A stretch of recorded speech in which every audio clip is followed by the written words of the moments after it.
I didn't find a good solution yet for this microphone, so I put it right here on top of the computer.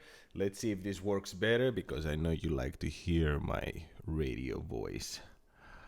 Anyway, guys, I've been working with credit cards now for many years. I have this channel for about 2 years at this point. And the good thing with that is that not only my experience is counted here, but also yours. I read your comments, I hear your frustrations, and I'm gonna put some of these in this video. But if this is your first time to the channel, we're talking about credit cards, points, finances, and travel. If this is something that interests you, please like this video, subscribe. If you have any questions or comments, leave them down below. I will get back to you as soon as I can. The one thing that you will find about me is that I always answer to all the comments. So I'm gonna start with the less controversial, and I'm gonna go up to the high controversial. And I guess the high controversial in this case would be American Express, but let's start with the easy ones. On the Discovery, I got the Discovery Eat very recently. The one thing I have to say is that although it's an amazing standalone credit card, it doesn't do anything more than that. Yes, it gives you a good cash back. Yes, it's a very decent credit card. Many of you commented on the customer service. Fortunately, I didn't have to use it so far. So I don't have any opinion on that, but I'll take your word for it.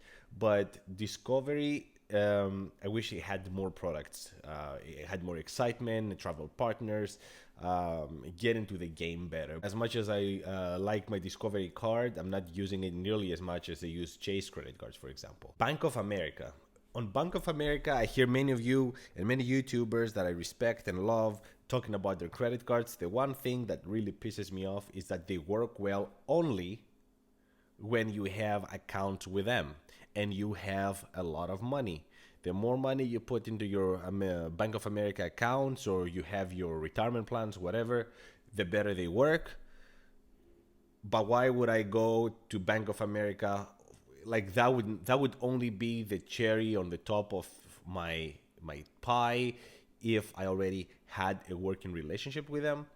If I don't have a relationship with the Bank of America, having 1-2% more on my credit card by moving thousands of dollars to their bank is not something I'm interested in. I can get that 5x somewhere else without doing any of that. Wells Fargo, mediocre everything. Not only their credit cards are just middle of the way, or less than middle of the way, I would say. The customer service is mediocre. My personal experience with them is just they're mediocre overall in everything. The only good thing is that they have extended network. So if you want to take out money or whatever, yeah, you will find a Wells Fargo bank next to you. But I know very few people that even got loans with them. And let me tell you, I don't have any credit cards with them, and I'm not planning to get any. The only time that I would get a credit card, they have one that has 18 months, 0 APR. And maybe that is the next credit card that I would get because I always have a strategy of keeping a 0 APR credit card that gives me 0 interest for at least 12 months. And right now, this spot is taken by my Discovery credit card. Maybe next year or a little more than a year, because this is 15 months. I'm going to get the Wells Fargo credit card that gives me 18 months. But other than that, not interested. Capital One. On the Capital One, I have to say that although they have done many steps lately, and you can talk about the Venture X and the steps they're taking for lounge access and everything, Capital One doesn't have a good customer service.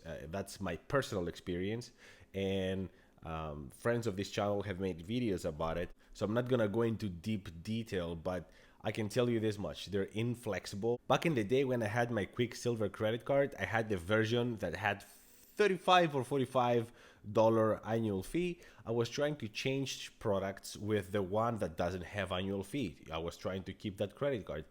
I was 2 years customer with them. I had 0 balances on my credit card, and yet they refused. That wasn't an option. I told them I want to cancel my credit card, and they said okay, and they just canceled my credit card immediately. There was no negotiation. There was nothing. And I know that many of you have this kind of experience. You comment in the past in my videos. So yes, that's not a good treatment. Capital One, if they want to step up where American Express or Discovery is in customer service, they need to do a lot because they're lacking right now. Now the Citibank. Citi is There's no excitement anymore. They took the prestige out of the equation here. They used to have the City Prestige that everybody loved. So there's no really a premium offer from them anymore. And in general, there's no excitement. Yes, they have travel partners. They're all airlines. The best co-branded credit card that they have that I'm aware of is probably the American Airlines credit card that I'm not interested in because I don't fly American. So yeah, Citi is just mediocre. Yes, they have the custom cash, which is one of the best credit cards you can get, period, regardless how you see it. They have the Citi Premier, that is a very good overall credit card, but it's not a premium offer. So yeah, I'm losing interest at Citi very fast. Talking about Chase, we're looking at 524. 5 cards in 24 months. That's all you can get, regardless of the issuer.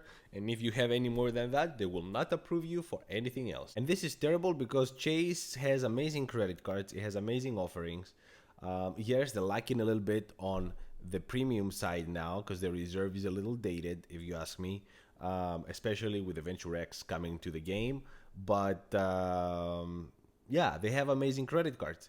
But the 524 rule is just ridiculous. I don't know, 2024 now. So I don't have any hopes to get a Chase credit card anytime soon.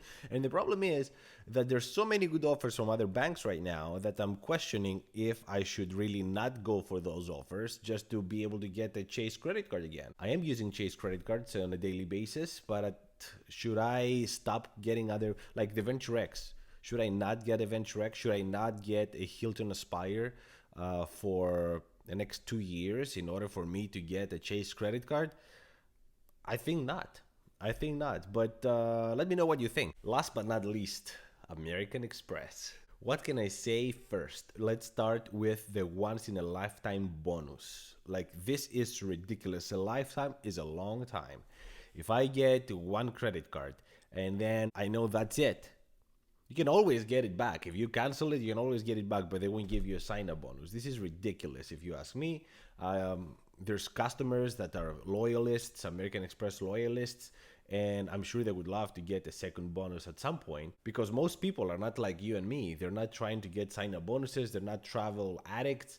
So they're just trying to get a sign-up bonus every now and then, and American Express doesn't allow for that, which I think is ridiculous. Then there's the low acceptance overseas. Yes, they have been improving. Yes, they have been, I want to say, at least 30 to 40% better than from my first American Express credit card. They are accepted in many more places, but there's so many places. Like, I wouldn't want to travel overseas without a Visa or a MasterCard with me because I wouldn't feel safe that I can pay whatever I wanted to pay. So that says it all. And then there's the credit situation, especially that goes for the platinum, but the gold has credits too. And some of them are questionable. For example, many of you brought for the platinum, the Walmart Plus.